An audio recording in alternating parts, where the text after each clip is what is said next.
And that's the same concept. Women's obligations to life, to family, to children, to husband is such that it becomes a powerful expression of positivity, even greater than the rest of the positiveness that men do.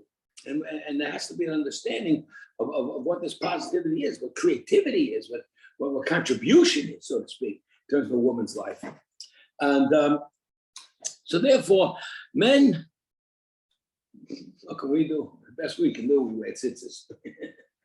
Now, of course, wearing tzitzis is a great value. And that's what the Torah teaches in yesterday's parsha. It teaches you that you should put the tzitzis on the four-corner garment. So my garment over here, as you can see, is not four-corner. But you can see that it doesn't have a corner, right? It's not a right angle. It's a little rounded, right? Of course, on the back over here, It doesn't have.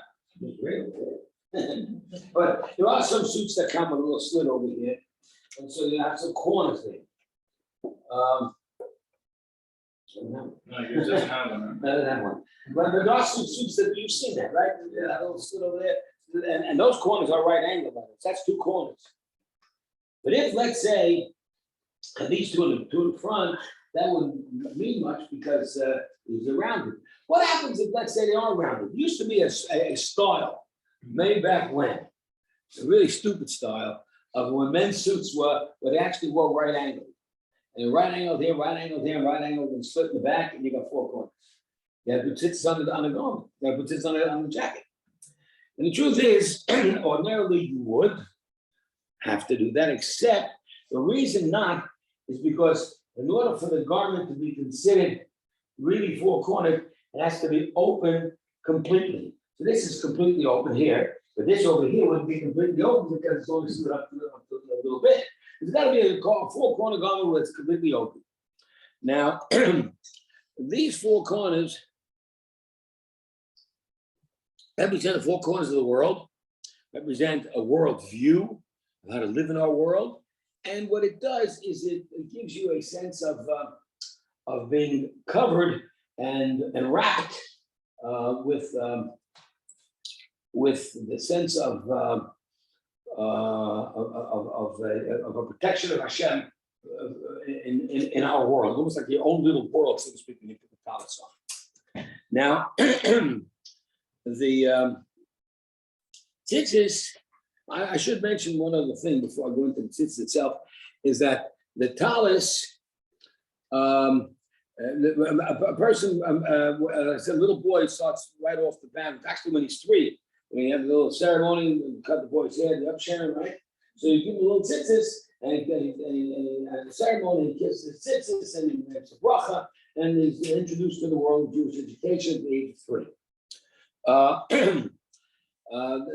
Of course, as soon as he gets older, he wears a bigger garment. By the time he's 13, he's got to wear a minimum size garment of 18 inches by 18 inches.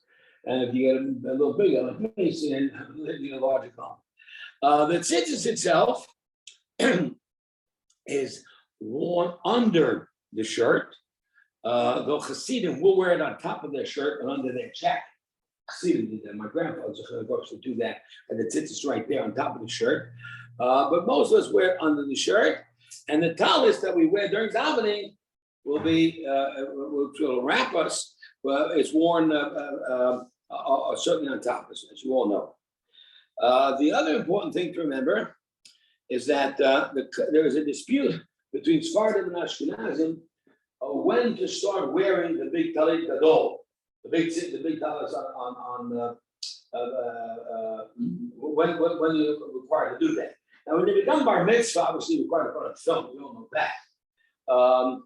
Actually, one might argue why not wear film earlier, but basically the child is not ready yet on a mature level to maintain himself with the film. But does the boy begin to wear his big talit when it's bar mitzvah or when he gets married? So that the Sephardim believe right away when he's bar mitzvah, and the Ashkenazim maintain you should wear it when you get married. The interesting thing is, as far to make more sense, because listen, if you're 13 and you're obligated, it says you're obligated. So why should you not wear the talis? You're obligated. Of course, you can argue back, well, I'm wearing the small one, so I got tzitzis no matter what. So if that's the case, why do we have the talis over the prayer for davening? And that's because when you have the big talis, which wraps you, so then you're really completely connected with Hashem in terms of prayer. What's interesting about that in terms of connecting marriage, let's say, with the mitzvah tzitzis, is that the custom is that if you're Ashkenaz, or even if you're Sephardi for that matter, you get it. You have either as Sephardi, you get a new talit for the marriage, or as Ashkenaz, you just gave your first one. But it's very important that the kala, the bride, is supposed to buy it. That's her. You buy her the ring, she buys you the talis. That's the protocol. That's the custom. And the bride presents the talit to her husband as a gift, as a new stage in life. You're now more mature. You're not just a young boy anymore. You're a married man, and I'm here to prove that you're a married man. And therefore, I give you this sign and badge of being married. Therefore, on Shabbat, when you pray with your talit, our custom is not to fold it after the finishing of the davening. Because if you fold something on Shabbat, then you're preparing for after, unless you have more usage for it. In other words, you're not permitted to do anything on Shabbat or prepare for Saturday night or Sunday. So if this talit is not going to be used anymore on Shabbat, and I have to instead fold it up for usage, let's say for next week or for tomorrow, whatever it is, I'm not permitted to fold it. But that's called preparation. Now I'm preparing Shabbos. Okay. So therefore, we don't fold up. We fold up. We fold the talis there for a Saturday night at Havdalah. And the custom is to fold the talis at Havdalah in front of your wife to constantly remind her of her beautiful gift to you. And that way you enhance Shalom Bayit, enhance domestic peace at home. Yes. What if you have like a talit for Shabbat and then one like they use during the week? Okay, good. So if you fold up the talit Shabbat, you fold it up for next week. That's certainly big preparation. You can't do that. So if we just leave it, and then on Saturday night when you fold it up, make sure you do it in front of your wife. And so she's there for Havdalah anyway, and she sees you folding up the talit. She appreciates the fact that you appreciate her gift from way back when you got married.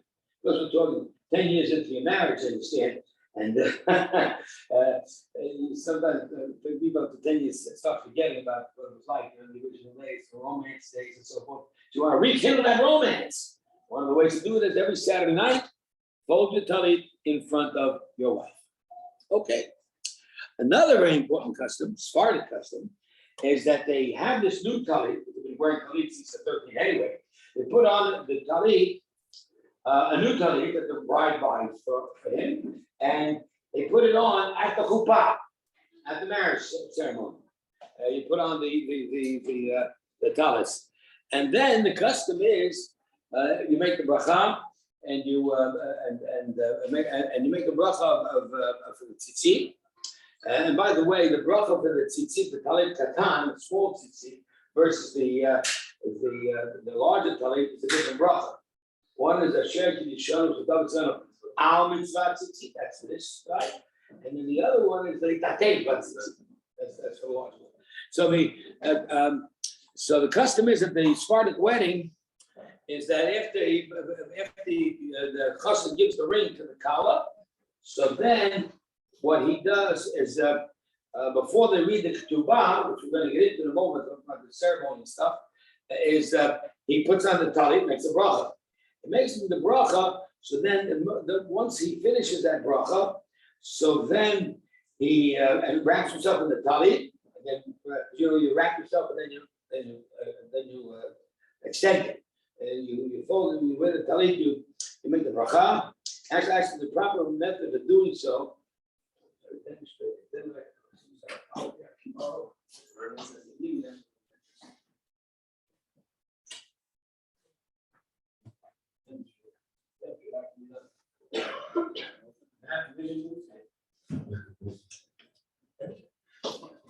So basically, I'll hold it back the same way. You're right, the way, uh-oh. Okay. Right.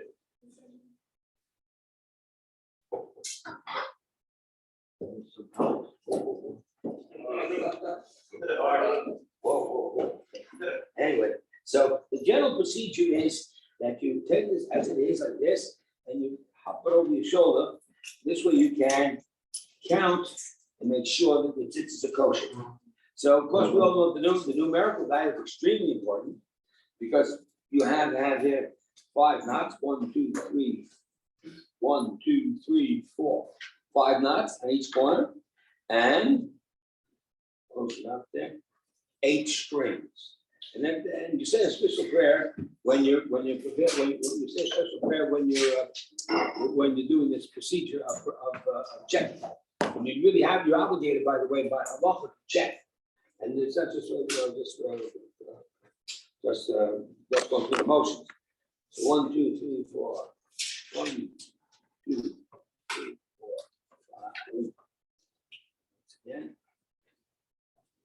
2, 3.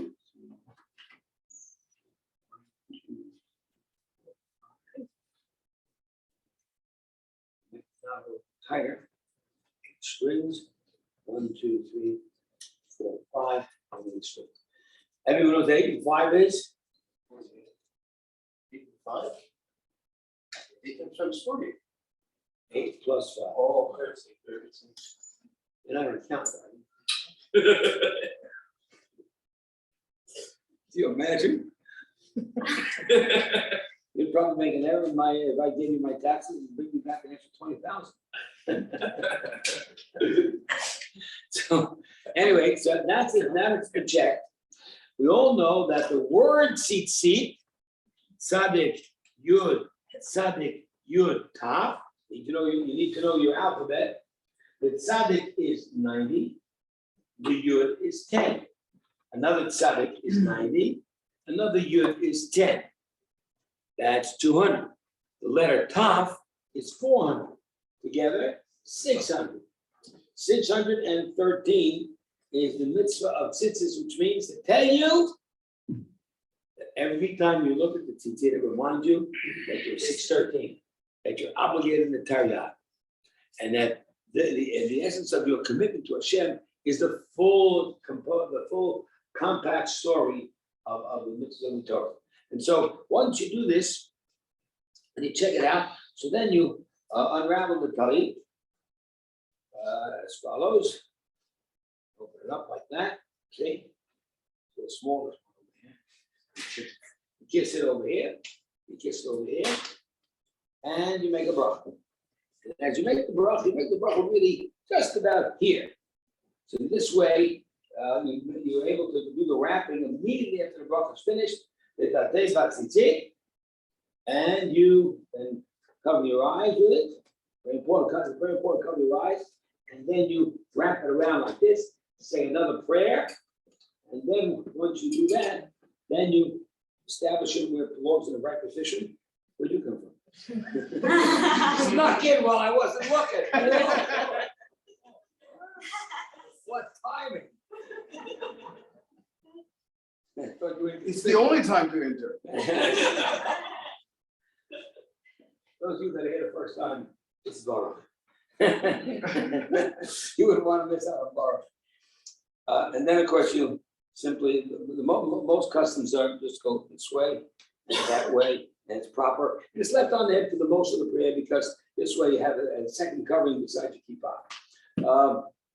Other Hasidim wear it this way. They actually wear it just around the arms like that and just wear it like that. So, and then, of course, the idea of covering the eyes really represents the value of eyes as far as tzitzis is concerned. Because tzitzis, it says, by the way, why didn't I make a bracha? I did. Anybody know why I didn't make the bracha? Because you're not gonna perform that. I just did. I just wrapped myself in dollars. I just did it. Why didn't I make the bracha? You already said it today. Before you make the Blah, bracha, blah, blah, blah, blah. You want to know why? I'll tell you why. because you're obligated to put tzitzis on your own garment. It doesn't belong to me. So I can borrow this and not make a bracha. So let's say someone is not wearing his talit because he's Ashkenaz, let's say, and he's called up to the Torah for an honor. So he borrows someone's talit. He doesn't make a bracha on it because the mitzvah of tzitzit is make yourself your tzitzit and your garment. Not your garment. So therefore, you do not make a bracha on someone else's garment. But covering the eyes is very important. If you go to shul and you have the talit in shul, you don't make a bracha? No. Well, some say you do because you're a member of the shul. If you're a regular in the shul, then you're part of the shul, and that's what then, and you contribute to the shul, then you contribute to some degree to that talit. See that? Therefore, no doubt that you should. That's a possibility of a bracha. But in general, we do not make a bracha. That's why you got to buy your own. And that's the yeah. No, you can do it any way you want. There's no special answer about that. So, Wearing the talit to shul. yeah. So again, wearing the talit for the prayers is, of course, because that's a special edition. But the wearing of the tzitzit is every day, all day. So the rabbi's right. Mr. Brewer writes it. The Chofetz Chaim brings it down. Whoever does not wear tzitzis on a constant basis, he does not walk with the shechina. He does not walk with the shechina. He does not have that protection. So that's a very valuable point to make. Insofar as the bracha is concerned,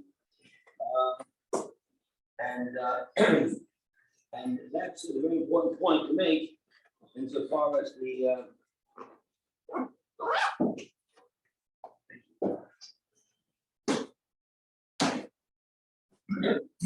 now, once again, the value of the tzitzit is the eyes. Yes, I know there's an important mitzvah to put it on. If you make tzitzit, most of the kids, we train kids probably by the time they're just before bar mitzvah, maybe we train how to make it. Take the strings and you learn how to wrap it, and learn how to make the knots, and how many intervals between the knots. Actually, the interval between the knots is 7, 8, 11, and 13. 7, 8, 11, and 13 wraps. 7 between 1 and 2.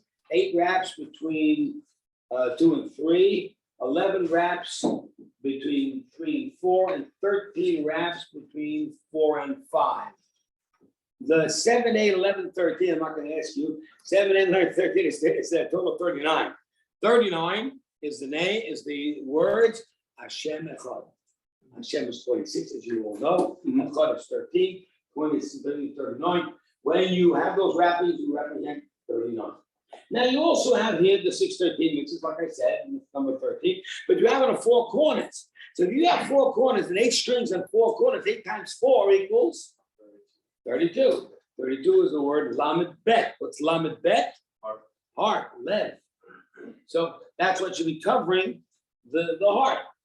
My grandmother, blessed memory, used to call it lab tzedeko, the heart cover. So this is the mitzvah of tzitzis, to make them and to wear them, and also, here's the key, to see them. If you're not putting them under your shirt, you should stick it out this way, you can see them. What's the value of seeing them? So let's quote straight from the Torah. Torah says, Hashem told Moshe, tell the Jewish people to make tzitzis. I'm quoting it straight from the Torah. Extremely powerful, positive mitzvah. And make tzitzis on the corners of your garments, your personal garment, for generations forever. And put on the tzitzis, here's the key, on the corner, 1 string that is blue. Why the bluish?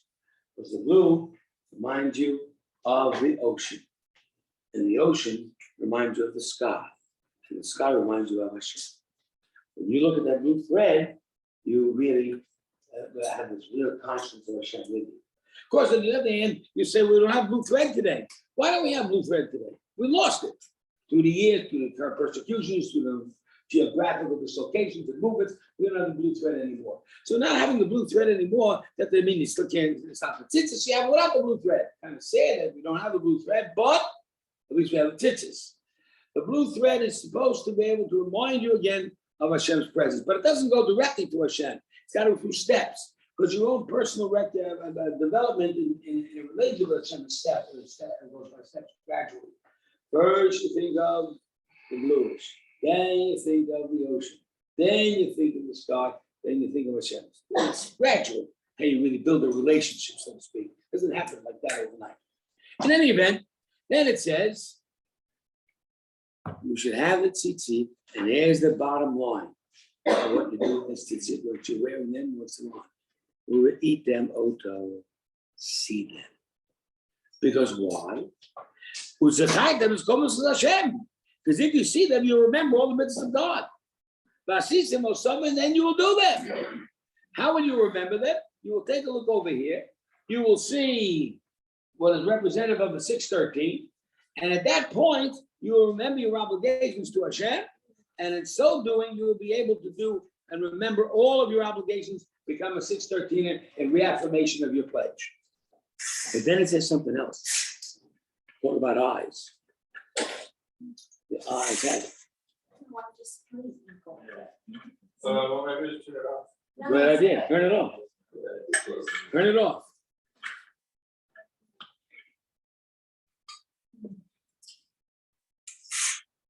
What can I drink? Is it off? Okay. Right, so if it's just for a reminder, why can't we still use just the regular blue strings, even though it's not from? So that is a very interesting question. In fact, it was a question that was asked way back when the Jews were traveling through the desert. And as they were traveling through the desert, they came upon a problem called a man called Korach. And if you followed the reading of the Torah yesterday, you were sure yesterday, right? And you went to the Knesset. And you heard what? Parsha. The Parsha. Okay, that was the Parsha Shlach, right? Who could tell me what next week's Parsha is? Korach. Korach. Korach the bum. There's other parts, good parts in the Parsha. Korach's a bad guy. Now, I'm not getting into a Parsha of Korach right now, but let me just say one thing. We always teach that when you learn Parsha, you have to look at the end of last week's to understand connecting this week's. Korach asked that same question. And he asked it in the following manner. He said, let's face it, Moshe, he said, if the chelet is so important, why do I need the tzitzit and a string of blue? Well, I make a whole garment out of blue and be done with it. Furthermore, he said, if let's say every room in the house needs a mezuzah, so why bother with a mezuzah on the doorpost? Just buy a whole bunch of Torahs, fill the room with Torahs. I don't need a mezuzah anymore. And that argument is it makes sense, Korach says. Then why do we need leadership like you? I need one mezuzah for the room, and one string of cheles and tzitzis, and one leader for the people? No. I had all blue, all Torahs, and everybody's holy, and it should be equality. And you shouldn't be the leader at all. So, of course, we have really the festering of the beginnings of communism, equality. So once you have equality, so someone's got to control, and of course, I'm steps a dictator. That's what you got. That was Korach. Korach's rebellion, which we talked about on Thursday night, is extraordinary in the sense that Moshe Rabbeinu's response for the first time is an active response. Up until now, with all the problems of the spies and other problems, Moshe Rabbeinu did not respond or dignify the response, the accusations against him.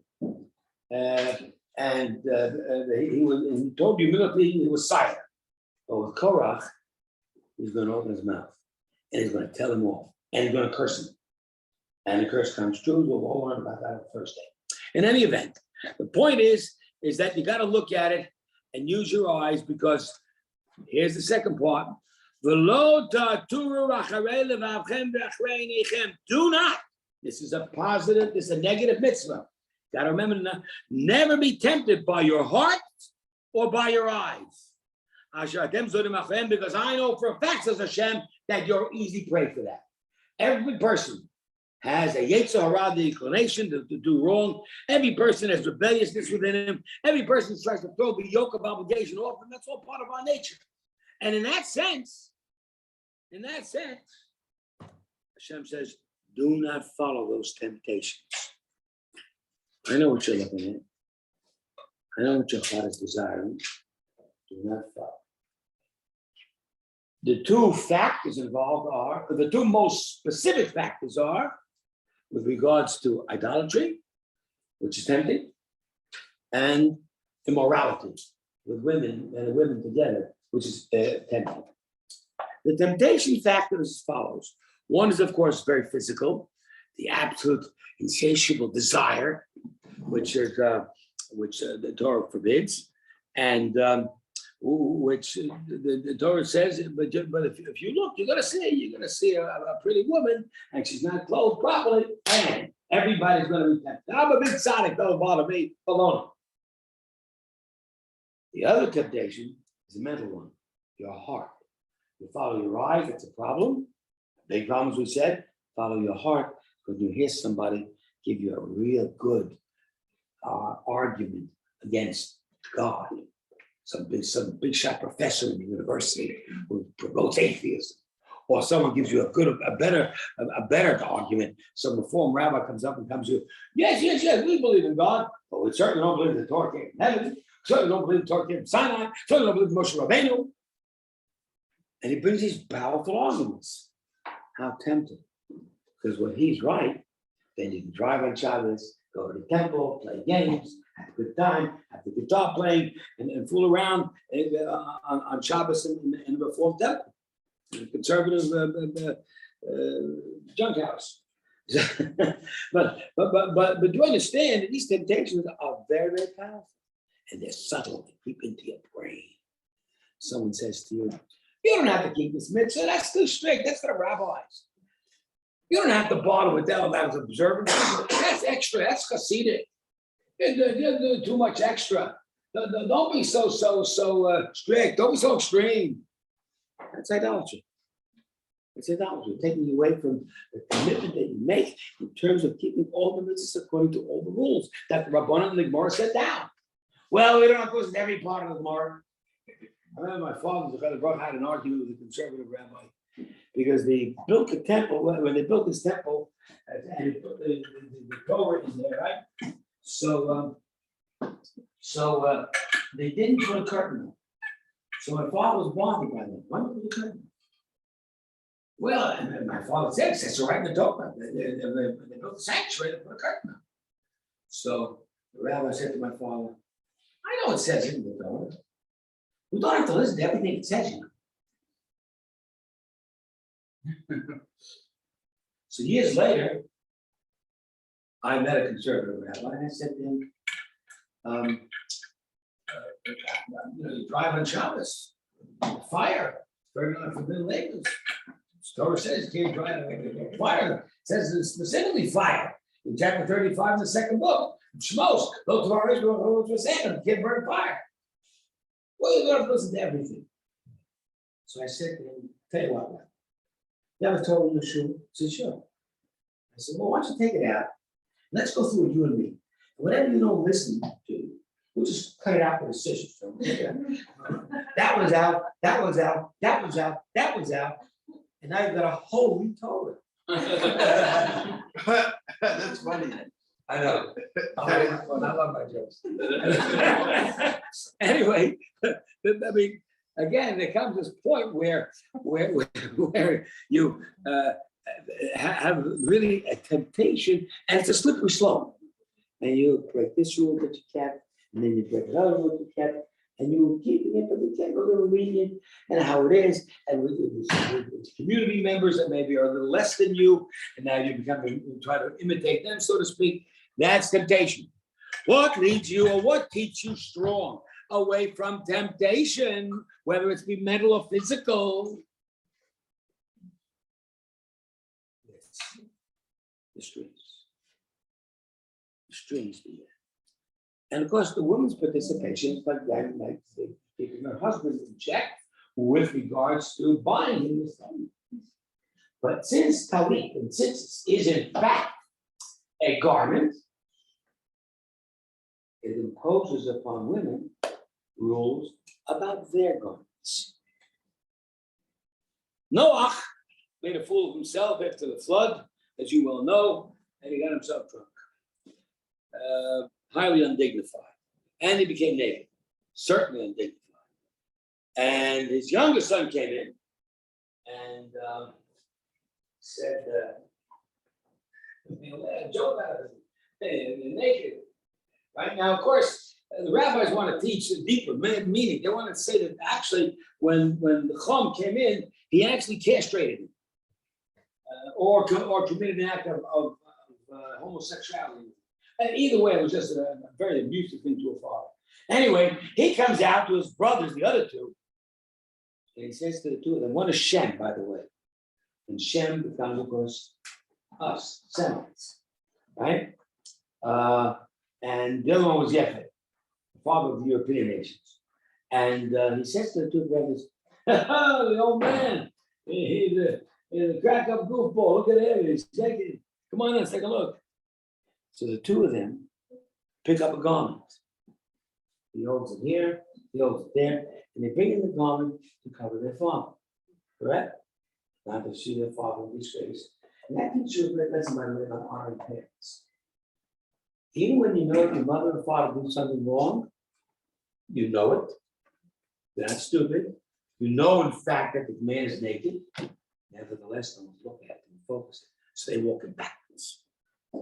And the Torah then says, as they turn to cover him, they sort of a yoga move, right?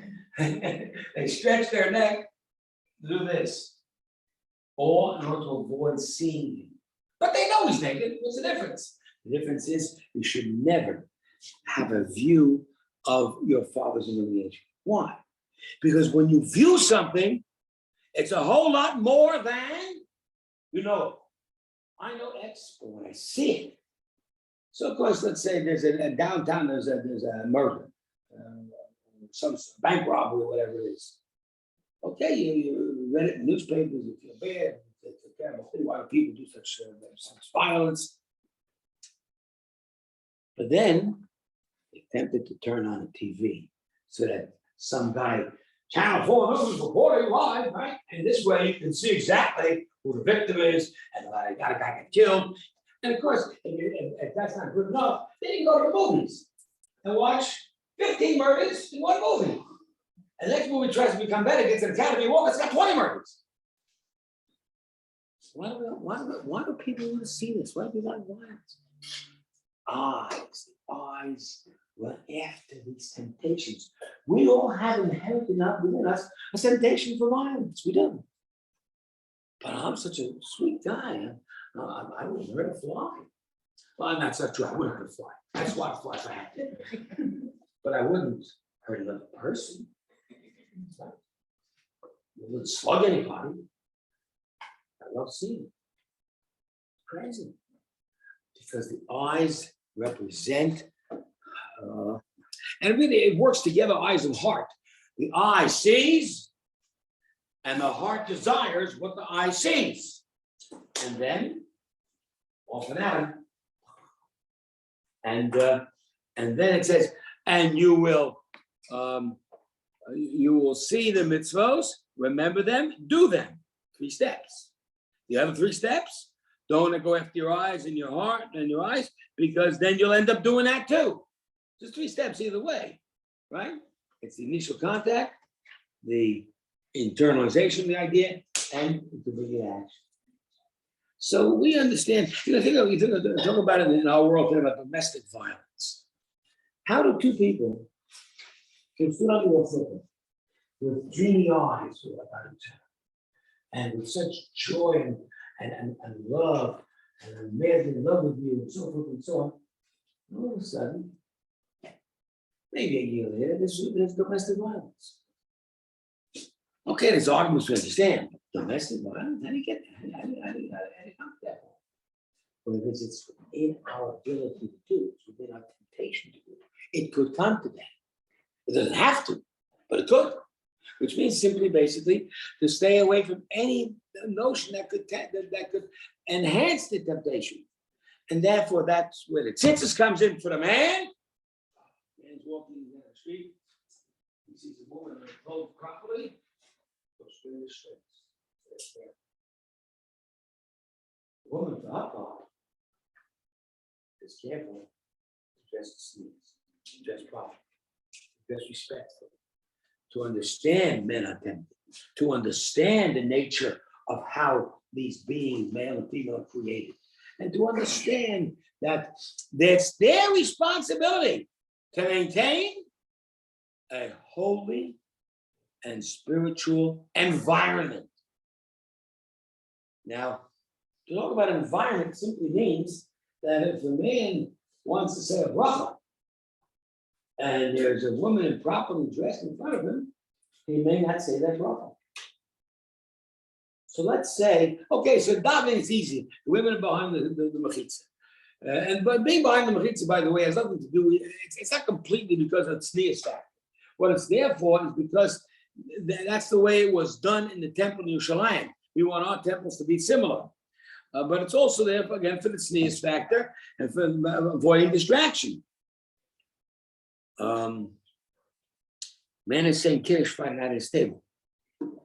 Here I am at my table, and my wife is dressed properly, according to tradition, my children, my daughters, my grandchildren, granddaughters. And we invite some guests, but the guests aren't religious. They don't know the dress code. You don't. I don't know what to do. Right? I can't say the bracha. I can't say Baruch Yadefah. I can't say the Kiddush. So, of course, you try to avoid things. Closing the eyes doesn't help because we are still standing in front of what we call a nakedness, a woman unclothed, sleeveless is prohibited. You can't say Kiddush in front of a woman that has no sleeves. Can't. So here I am under the chuppah, doing a wedding. We're a couple. Now, only once in my career did I have a problem of a woman who didn't dress properly under the chuppah. And she really was a wacko job because she was told before you. And it was bad. I mean, it was bad. Bad. Anyway. But then it got worse. I was doing the chuppah. It wasn't the kala that was not properly dressed. It was the kala's mother. And the kala's mother's not Jewish. How would she know the difference? So she came in, and I guess it's my fault, my bad. I didn't prepare her in advance. She walked in, cleavage to but in between the cleavage, was a cross. That's Aye. not acceptable. And I'm going, habana. This is making me nuts, right? So of course, I had someone go But to. isn't that obvious that it's a Jewish ceremony and that she did that? A lot of things are obvious. process? A lot of things are obvious in the world. Don't take anything for granted. I learned in my lifetime. I learned take nothing for granted.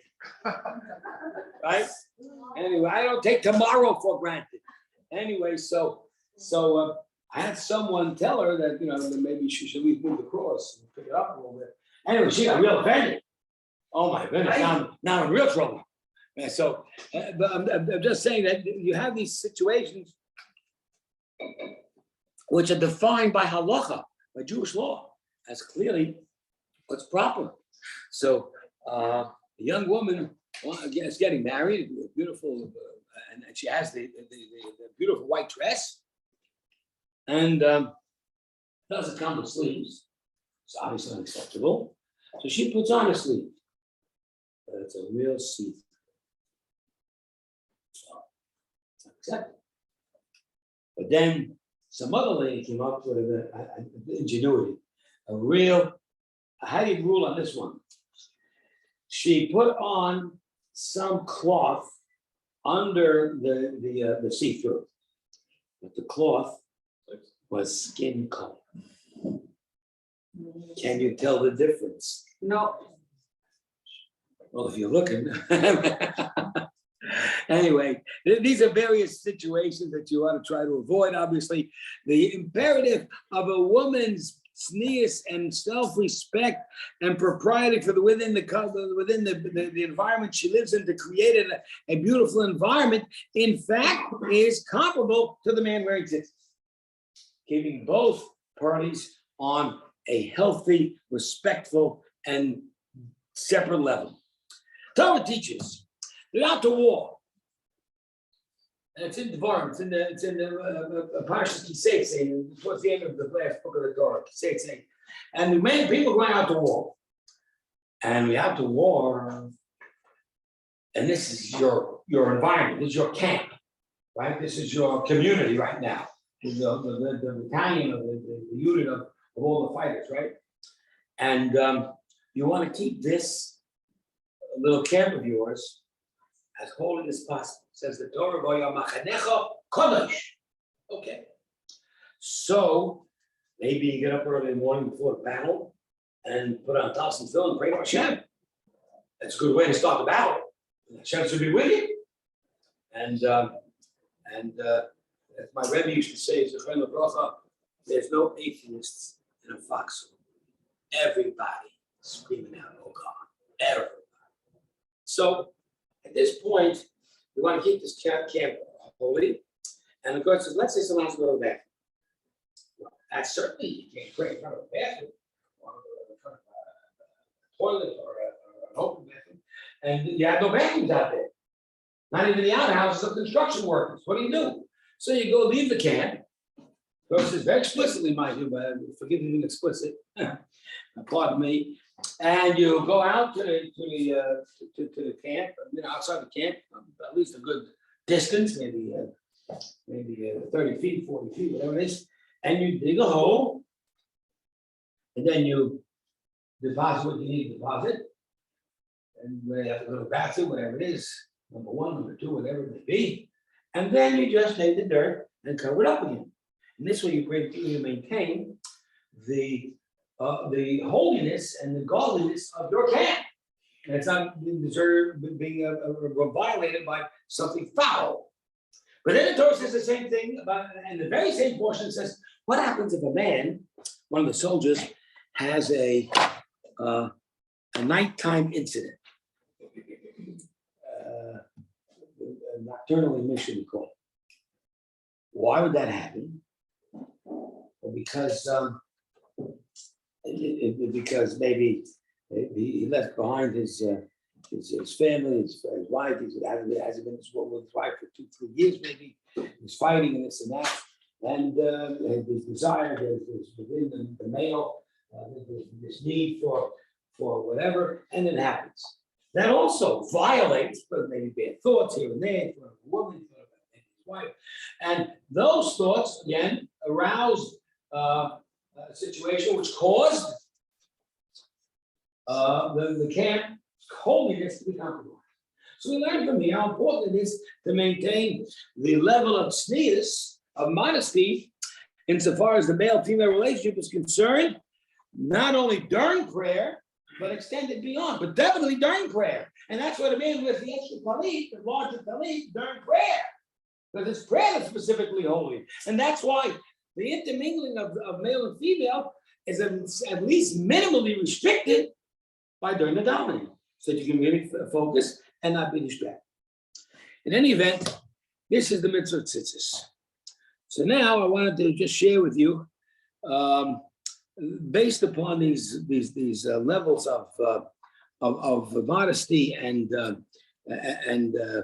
propriety, the issue of how you get married and to live a life that is filled with that kind of holiness, that kind of, and I guess what we're trying to achieve holiness is the point that it says here in the Torah, the reason for the tzitzis is this way you can remember all the mitzvahs. We talked about that, the 613, right? As you look at them, and you can be holy to God. You want to achieve holiness with God, because God is holy after all. Holy means special, beyond the norm. You want to be holy, at least minimally, to be able to achieve some connection or relationship. So you got to remember to do all the mitzvahs, and this is to help you do that. To achieve the high levels of religiosity. So of course, to be able to do that, you need to be, as we said earlier, prevent yourself from the negative to be able to build and enrich on the positive.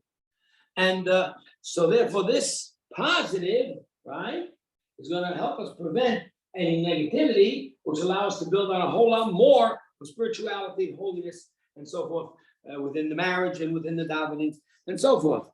All that we can accomplish together as a husband and a wife, all that we can accomplish is the holiness of Hashem between us, which of course is the creation of a child. Because after all, that's what God did. God created a person. God created a baby. God created all humanity. When we're engaged in that kind of project, we're engaged in godliness, holiness. And of course, that's why women have such an obligation towards family, so that this thing, I shouldn't say thing, this mitzvah of tzitzis is unnecessary for women. Because just being involved with conception, delivery, childbearing, and so forth, certainly is connecting with Hashem on a high, most manifest manner. And certainly, you want to be able to do that through the most holiest manner. So if holiness involves restriction, not looking at other men or other women, except your husband and wife, and it involves the kind of restriction, which means you can't even be with your own wife or your own husband for at least nearly half of a month.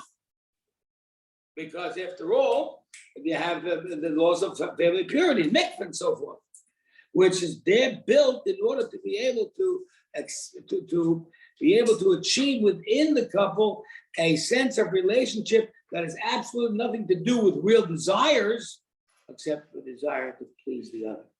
That is a real sexual engagement. And this is achieved again by the mitzvah of tzitzis and the mitzvah of tznius. But as I was saying earlier about the two brothers covering their father Noah, not to see his ridicule and to honor him in some minimal fashion, was the concept that Shem was the one who came up with the idea, and not to make fun of the father, to cover him. So Shem becomes the Semites, Semites become Jews, and the Jews are the one that get this mitzvah of tzitzis as a garment, and tznius for the women because of what he did to cover up his father. Whereas the other son, his descendants became highly sexually immoral because of his own immoral behavior with his father. And so when we sense that concept of what we're trying to build within the scope of the male-female relationship, the last thing you want to do or think about is abstinence. No, you don't want to be a priest and not get married. You don't want to be a nun and not get married.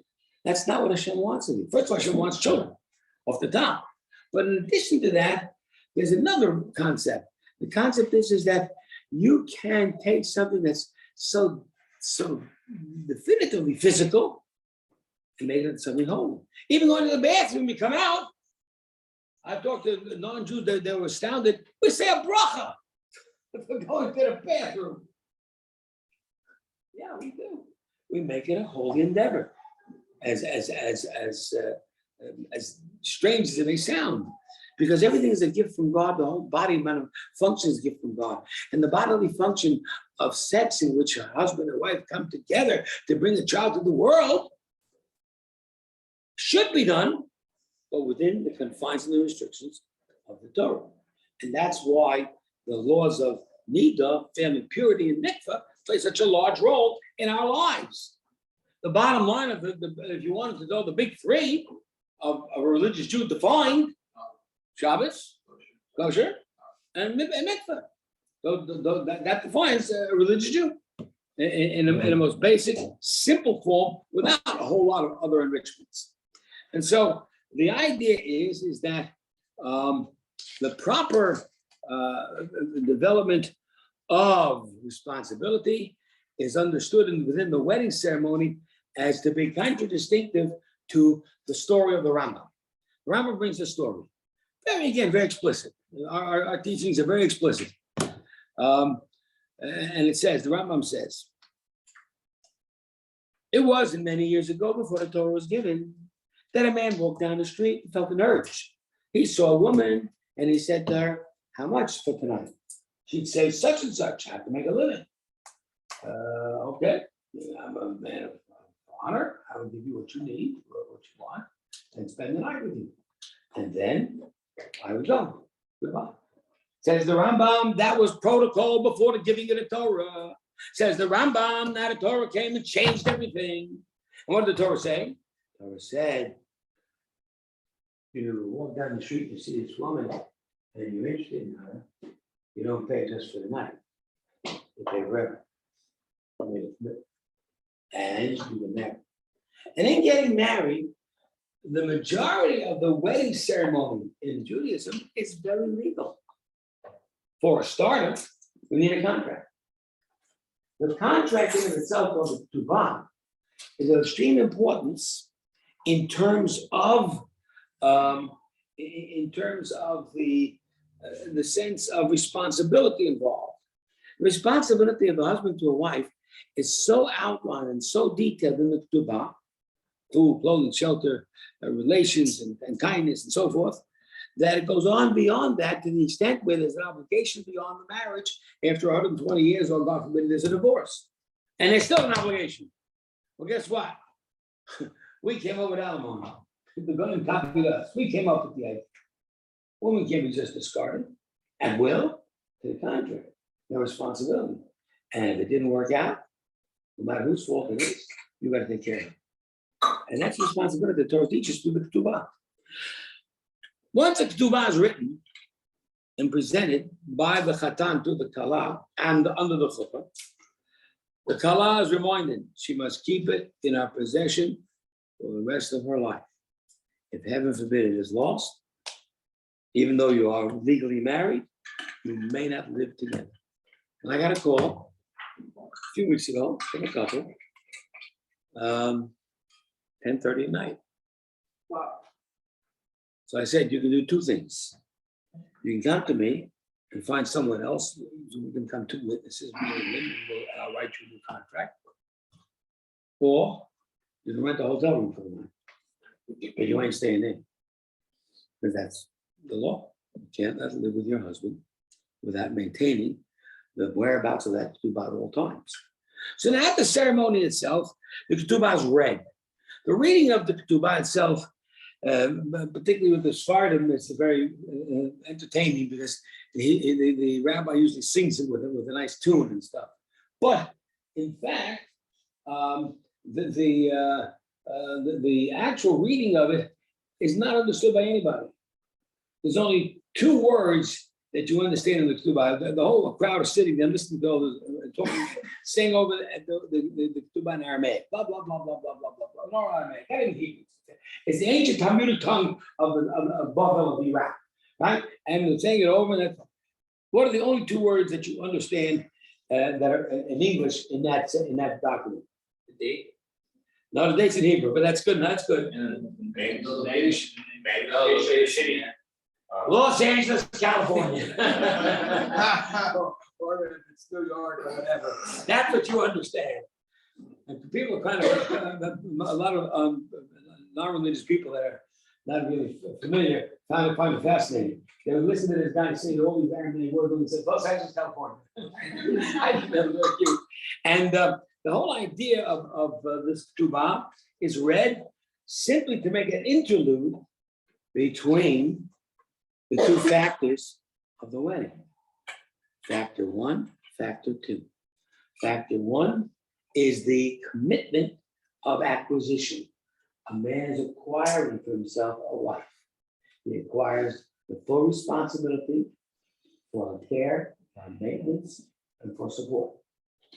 And for all is becoming the responsibility in high fashion of a Jewish husband. And so it says in the document. In order to make this document legal, however, he's got to make a kingdom. He's got to make an acquisition. And so he makes the acquisition by giving the woman something of value. Today it's become fashionable to give a ring. Why a ring? Some say because it's symbolic of a circle, which is a never-ending eternal relationship up until the time of the world to come, unless it's going to be broken by divorce. And so this idea of giving of something of value must have two rules. Number one, it must be the husband's purchase, which means that he cannot give it to the woman, to the bride, before the actual ceremony. He must buy it on his own.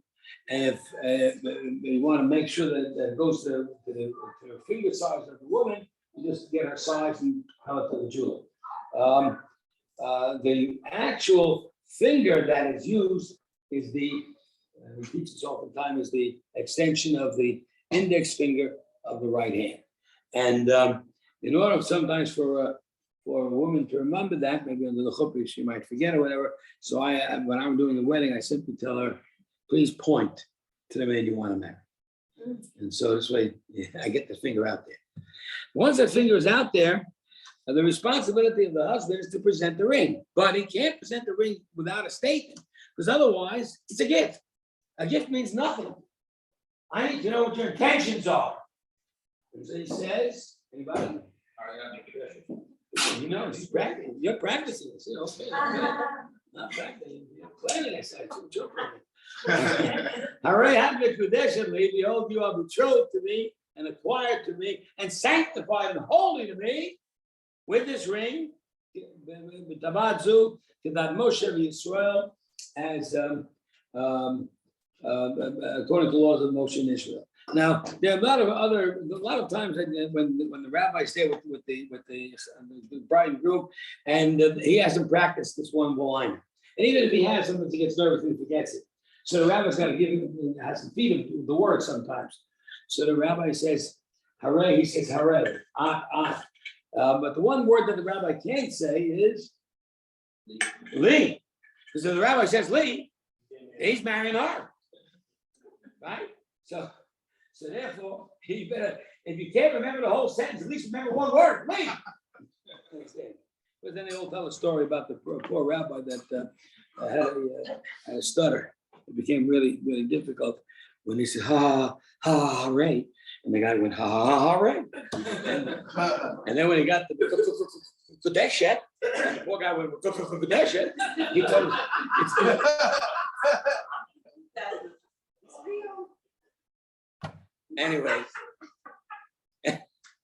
Anyway, the man should be prepared with that statement. And he should say this statement before he puts the ring on the finger, so that there's an intention already known by the kala what he intends to do. And then she has to agree. And she agrees by taking their finger and bending it. And that's acceptance. And that acceptance means, I wish to be married to you. And in that way, the legal establishment of a wedding is now achieved. So he gives her the ring and says the statement before giving, gives the ring, and she accepts, and you've got a couple that is now officially engaged, not married at all. And in Talmudic times, we'll get there very good events. In Talmudic times, the custom was, after the couple, he made this pronouncement and acquired the wife to himself and gave her the ring. In Talmudic times, the couple would then separate and go to their respective homes and prepare for the wedding. And usually could have even taken as long as 12 months. Nowadays, we don't do that. Why don't we do that nowadays? Because during those 12 months, you're not married, but you're engaged, according to Jewish law, you may not go with anyone else. And if you do that, it's adultery. And if you do want to break up, you'll get a divorce again. And so as a result of that, we now do everything under the chuppah because we don't want to take any chances with promiscuity. So therefore, what we do is we call up the witnesses before the ceremony begins. And these two witnesses have to be Shomer Shabbos kosher witnesses who will verify by virtue of their integrity and what they see that in fact this is, he's giving the ring with proper intention. And after he gives this ring and made his declaration that she accepts, we'll make a little break. Not a 12-month break, maybe a 12-minute break. And the 12-minute break in the ceremony is to read the ketubah. And the marriage contract that had been previously signed by two witnesses, could be the same, could be others, earlier, in which the husband accepted full responsibility. It is read now in order to demonstrate that this act of giving the ring is backed up by a document. But then the husband has a second responsibility. He takes the document, once the rabbi's finished reading it, and in front of the two witnesses, he must present it to the bride. And there, the bride now takes it with the full responsibility that she will never again lose it or relinquish it. And if it does happen, we need to get another one right away. Just for your own information, if you want to know what it is, a ketubah that needs to be replaced is called, in Hebrew, a ketubah, actually it's Aramaic, the irkasa. A ketubah, the irkasa. So now the ketubah has been read. It's now time, under the chuppah, to get married.